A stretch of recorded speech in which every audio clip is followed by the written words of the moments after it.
usually show this slide first for people to recognize emerald ash borer. It's the one circled in the red there on the far left. And one of the things that people do is call us up for reports. So anytime they see an insect that's green, we get a call.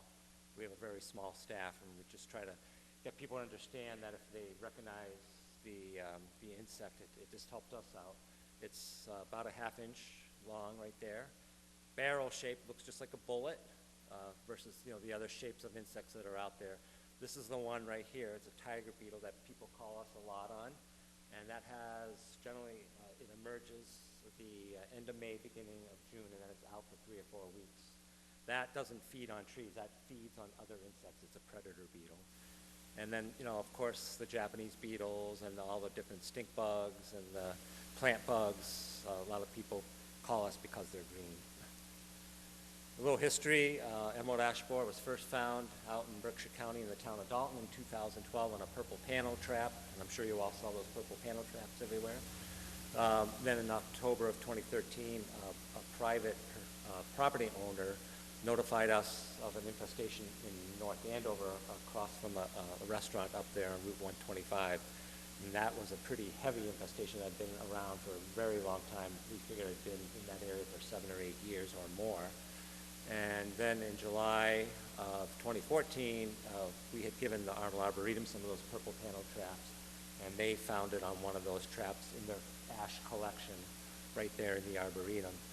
And then last year, some of the contractors, Davey Tree Service working for the Asian Longhorn Beetle Program, the USDA, notified us of what they thought was infested trees in Worcester, and that was right around Thanksgiving of last year.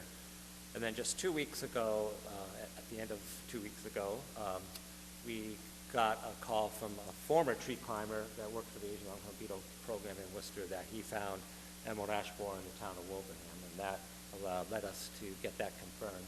So anytime there's a new county, by the rules of it's a quarantine pest. Massachusetts is a full state quarantine. We don't quarantine counties now. We used to. When we started, it was just Berkshire County that was quarantine. Then when we found it in North Andover, just Essex County was quarantined. But then after that, we knew based on the experience from all the other states that it was just going to keep spreading. We would find it more locations. So we just opened up the quarantine for the whole state.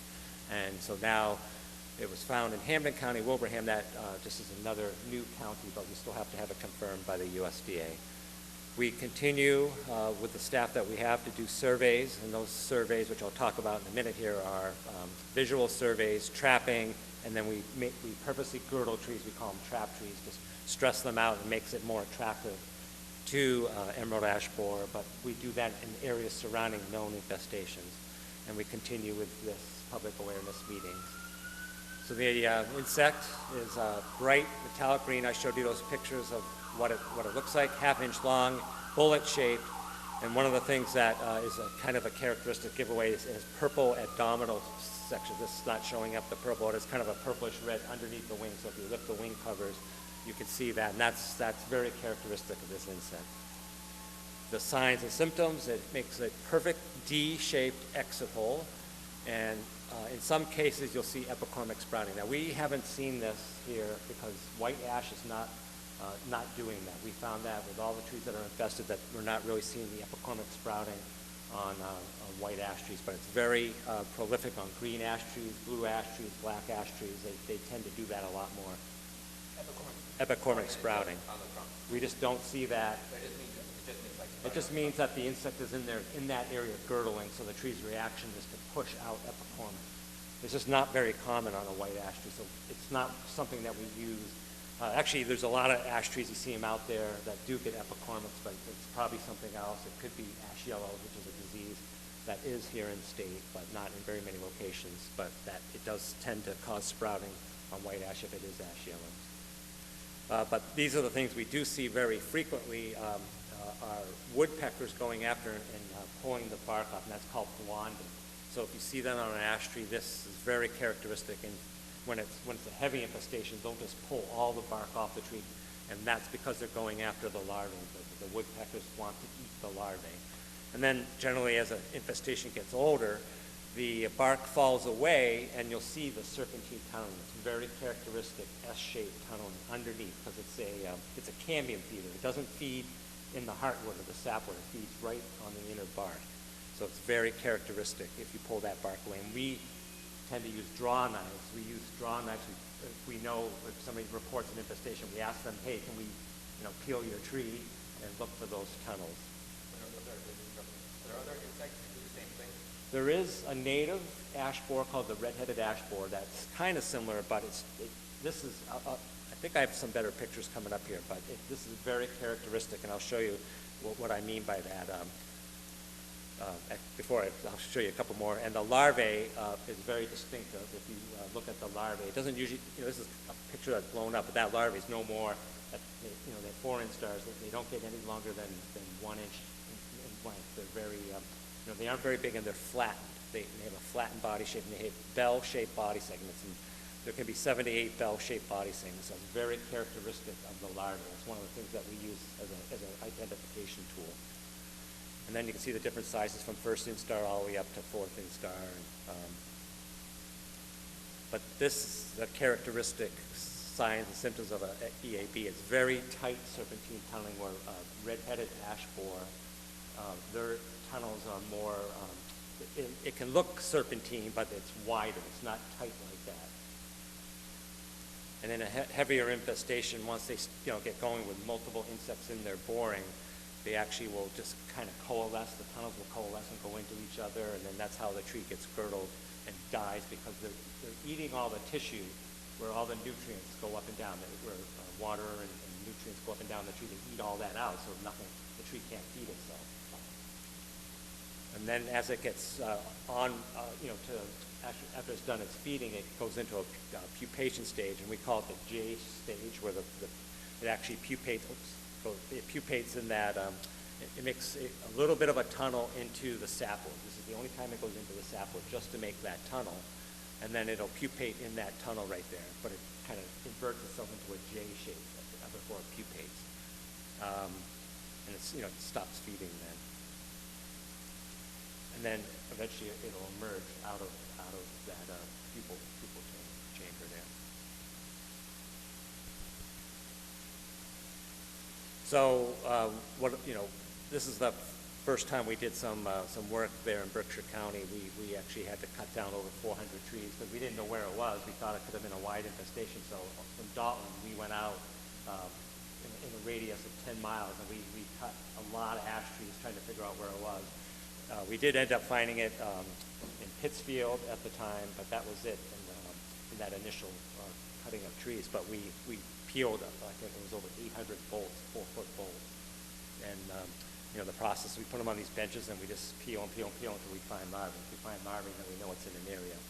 And that's just a picture of some of the larvae that we found that initial time. Why is it a concern? As you can see from this map, this is a U.S. Forest Service map, that the majority of the ash, which the heavy ash concentration is this green area up here in the United States. That's where most of the ash is up in that northeast corner of the country, so it's a big concern. It's a very big concern for southern New Hampshire, southern Maine, all of New York, and southern Vermont, and over into Michigan area there. If you look at here in Massachusetts, why is it a concern? Most of the ash in our state, anywhere from 8 to 12%, is west of the Connecticut River, but still a big concern in the east. And you can see there's pockets of ash. There are some pockets of ash that are kind of heavy, just south of Boston, north of Boston, and then in around this Metro West area. There's pockets of ash. They are, the majority are white ash, except for in urban areas, it's mostly green ash. That's what was planted. And there are areas where there's green ash was planted heavily, especially after when all the elms died from Dutch elm disease. That was one of the species recommended. So there are areas where whole streets are lined with marshal green ash. So it's a big concern. Primarily, actually, it's a big concern in the east because of street trees that can be a hazard once they die and very expensive to remove. This is just a different map. This is actually put out by APHIS, but it just shows where all the infestations have been found across the United States. There is an infestation out in Colorado and some green ash, but you can see that it's pretty widespread where they found infestations. As far south as Louisiana, all the way up to Massachusetts and southern New Hampshire. And here's just a showing where our positive sites are in Massachusetts. And I didn't get an updated one of these yet because we just found it in Wilbraham, which is right here. But you can see where they are in our state, and just recently Worcester right here. So. I'm sorry, I don't know a lot about that work. So are we saying that it affects both white and green, or All white? All. Some more than others, but it actually it prefers green. I mean, it'll decimate green ash. It loves green ash. So we did. A woman that works for me just made this map last week, but it does show where it is here in Hampden County. Wilbraham is right there. Again, we're pretty sure it's probably the industry, the tree industry or landscapers that are spreading this quickly. But firewood is also a method of spreading it. People moving firewood. It just, Berkshire County, it seems like every year we find more and more communities infested. And it's not doing it on its own because it doesn't spread more than half a mile on its own. It's people moving wood around that's spreading this stuff rather quickly. And just so you get an idea, this is just an updated closer map that we did last year at the end of the year of where it is in Berkshire County, if you're familiar with this area. One of our big concerns actually in Berkshire County is this. This is our largest state forest, October Mountain State Forest in the state, and it is now in October Mountain State Forest, and 18% of the species in October Mountain State Forest are ash. So it's a big concern to us, and we are starting to liquidate, I don't know if that's the right word, but we are starting to remove some of our larger ash trees in October Mountain because we know within 5 or 6 years those trees will be dead. So we are starting to get them out of there because they don't. They are some big, large timber species in there.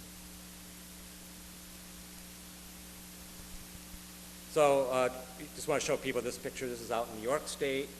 Before picture where this is all green ash on a street out in New York. This is after because they all had emerald ash borer. Just something to consider when you think about any type of protection plans that you're looking at for your city or town.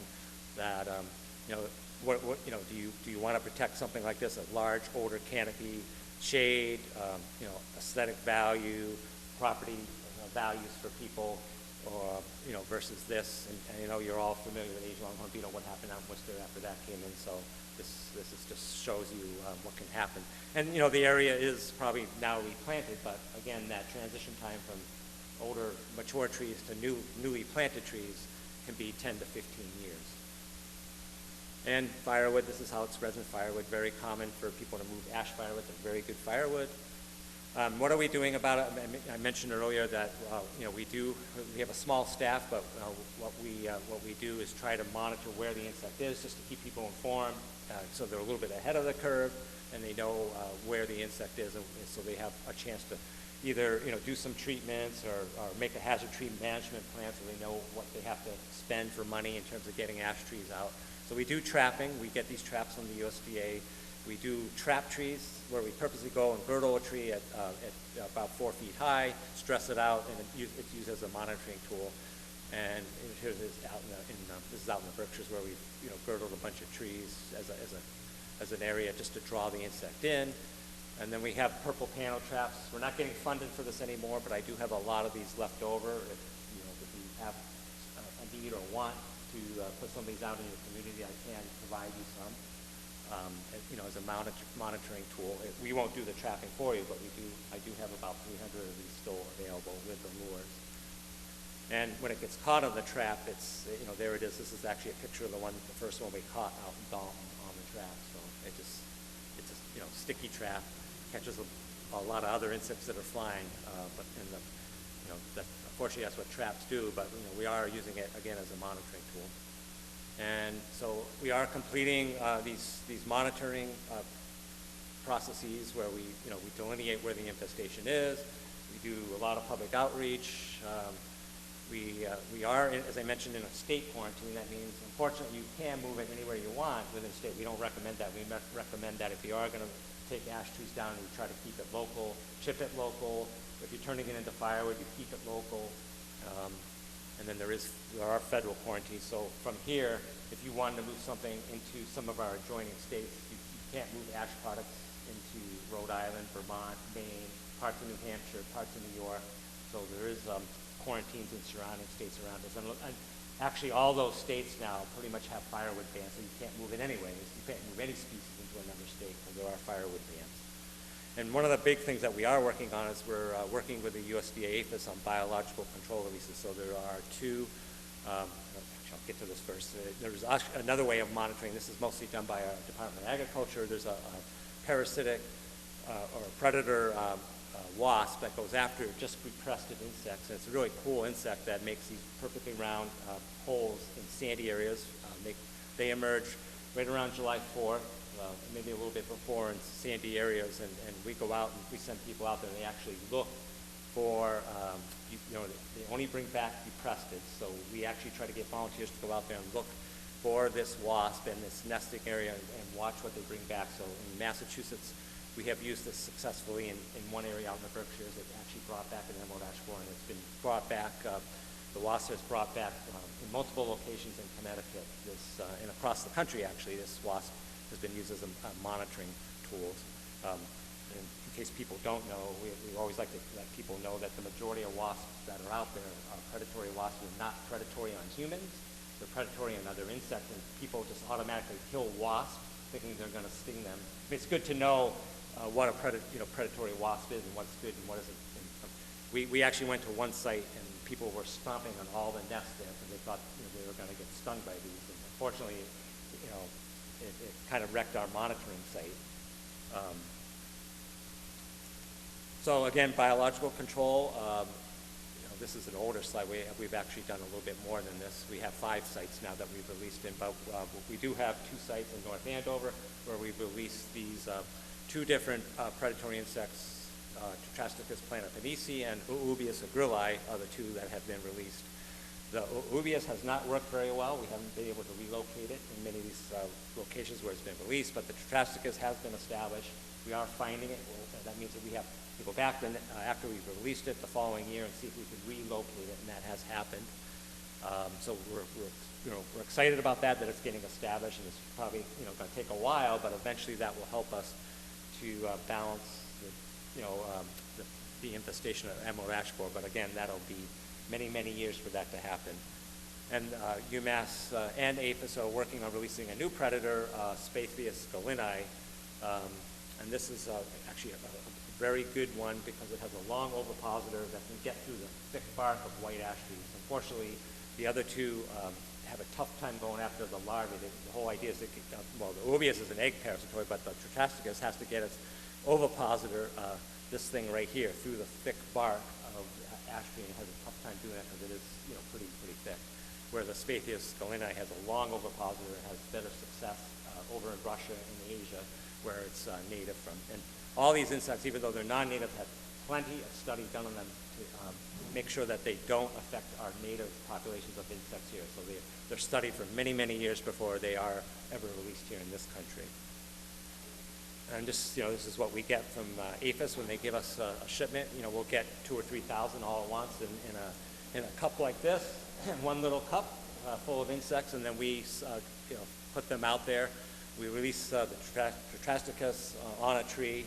We try to get them out of that little cup. Sometimes we have to use a little paintbrush and paint them onto the tree to get them, because they put them in a little teeny cooler and they're kind of cold. So we get them out on the tree, and then from there we hope come back in subsequent years and look for them. So all these things are, our quarantine, again, is statewide, but these are all the regulated materials. So the insect itself, firewood of all species are regulated, nursery stock, which, you can't find an ash tree in a nursery anymore. At least I haven't been able to find them, because they're part of this to not grow ash and sell it anymore. Any green lumber, that means non-cured lumber, not treated, or any ash material, living, dead, cut, or fallen, are all quarantined from being moved. And you can move this, if you have a compliance agreement, you can move ash lumber, ash timber, if you have a compliance agreement with the USDA. You can only move it between October and May, so October 1st and May 1st. And all the bark, right down to the sapwood, has to be stripped off of it before you can move it out of a quarantine zone. That's a non-flight period. So what can you do? Promote local firewood use, inform other people of why you shouldn't move firewood, be aware of the quarantines, education, and if you see anything suspicious or potential, inform my program here in state. That's the Forest Health Program for DCR. And then we get out there and we try to see if it is positive, and the sooner we can find it, that works better for us for releasing the biological control. So the quicker we can get the biological control out there, the better chance we have of getting that established to work against the emerald ash borer. And that's all I have. How fast do they reproduce if we were to find them? So most insects have a one-year generation. The majority of insects have a one-year generation. But this, we found it to have a 2-year life cycle, maybe because it's in a colder climate, so it can actually stay as a larvae throughout the summer, feed, and then over winter, a second winter, and then emerge in the spring and more. So it depends. So if the adult lays an egg and they hatch, they early in the growing season, so they come out in May. They emerge at 500 growing degrees. They come out in May. If they immediately procreate and then lay their eggs on the tree, and the eggs basically hatch in 2 weeks, and the larvae borns in June, then that is going to emerge the next year. But if they do it later in the growing season, then it could actually go through a whole another season of feeding. And that's what we're seeing. That's why the trees that we're seeing infested are super infested, because it's actually fed for a long time.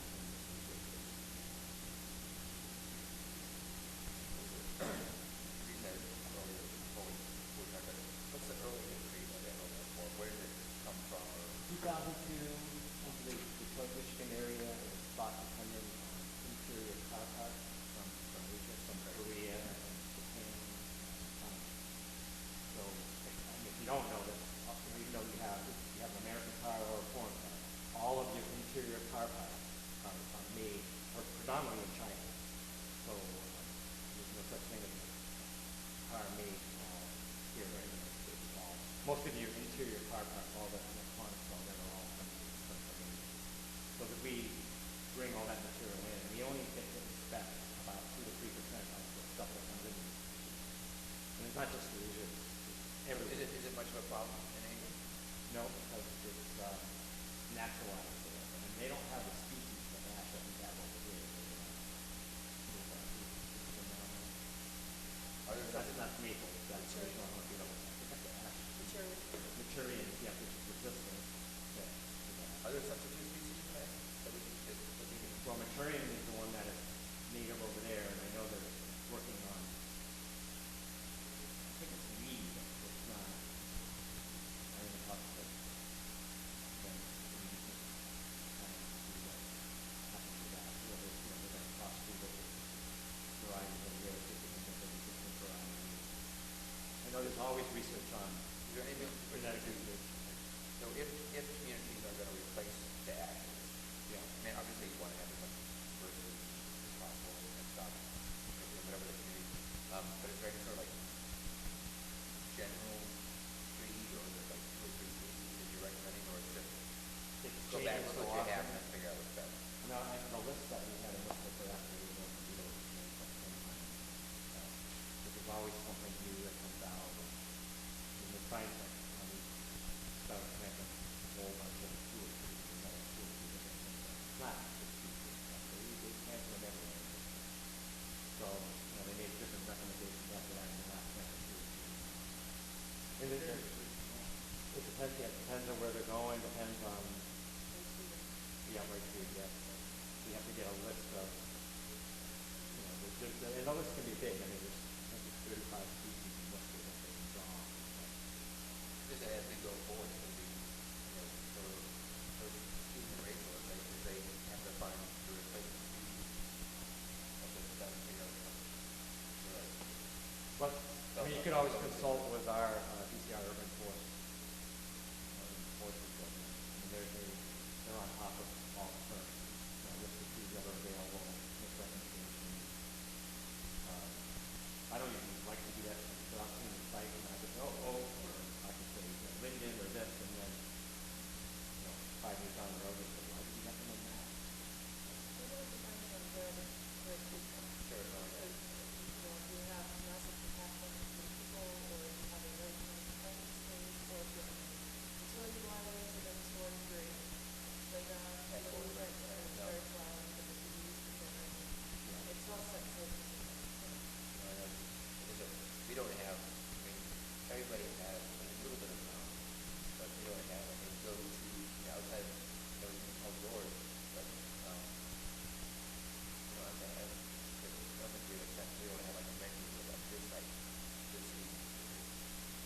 conversation here is going to be next step. Then sort of general recommendations. I think that's the long one go, right?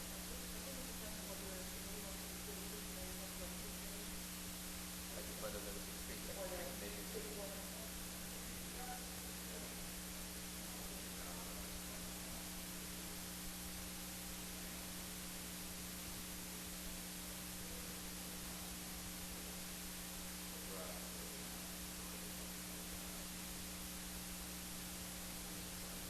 Yeah, but then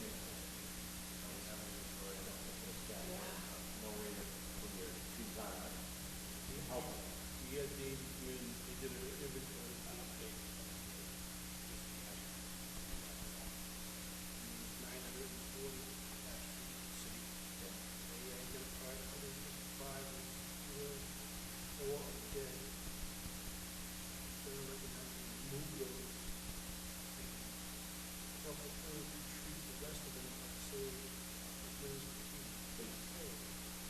Is there, I'm not familiar with their inventory plan, but they divide it into 4 categories. Yes. So it's the highest category, and that's what you want to keep, the highest category. Start with that, see what it costs to keep the highest category tree. Then that gives you an idea. Yeah. Yeah.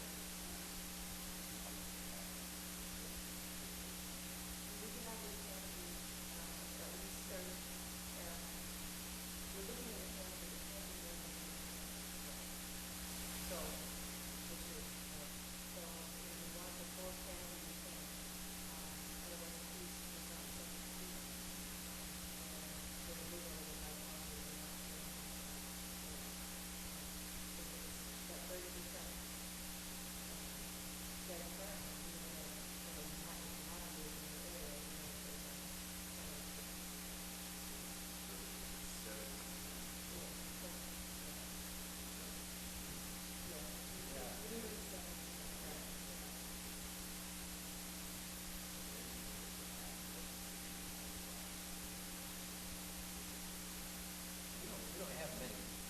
City doesn't have many large caliber trees.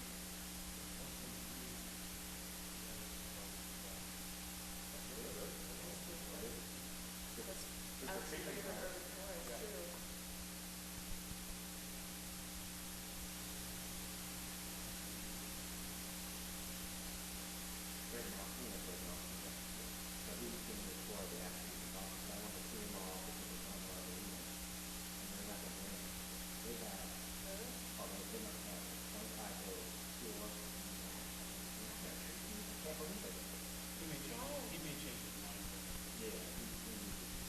And they're all 20 inches. The only change in there, short, green ash on both sides of it. The other piece is that partly the federally local treatment. I haven't told him that we do the assessment, and there may have been decent past year when they did the original assessment, with the decline in the stat, the 30% promise and so on. Then we will treat it, and I just need them to document it before we have to go forward. So it's a moving target. And treatment is something, in the long run, the hope is that you won't have to treat that long because the biocontrol will hope eventually get established in areas where EAP is, and then that's kind of tough. I don't know what engineers talk about it. So did the Hammer service come in and then like do like based on hours or number of trees or You mentioned number of trees in the caliber, you've already identified the location, you've given the information, so then you go out to treat the trees, but there is an assessment of the protection from, if it's beyond the point of the recommendation of treating, to make note of it, get back and see, so we'll have to make a decision within, advise the meeting or take it down. We don't want to take down any more trees than we have to. That's the last thing we want to do. It's a really important thing.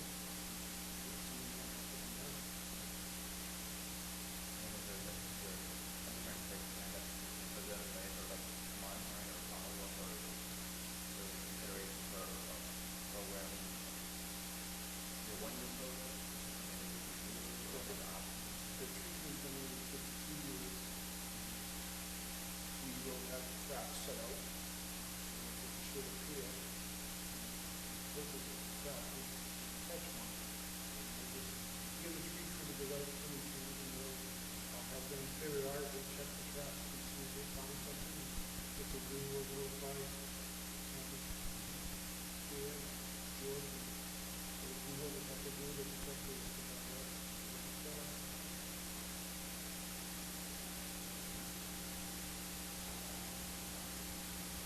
Probably.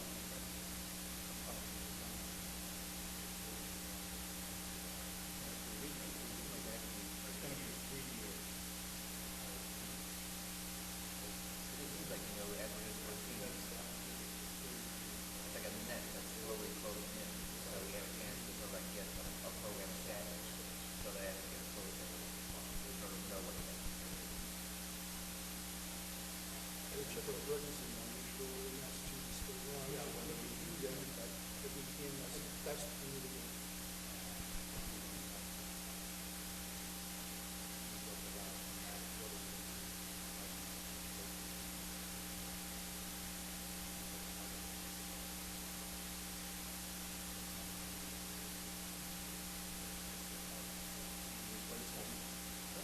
So take your tree down.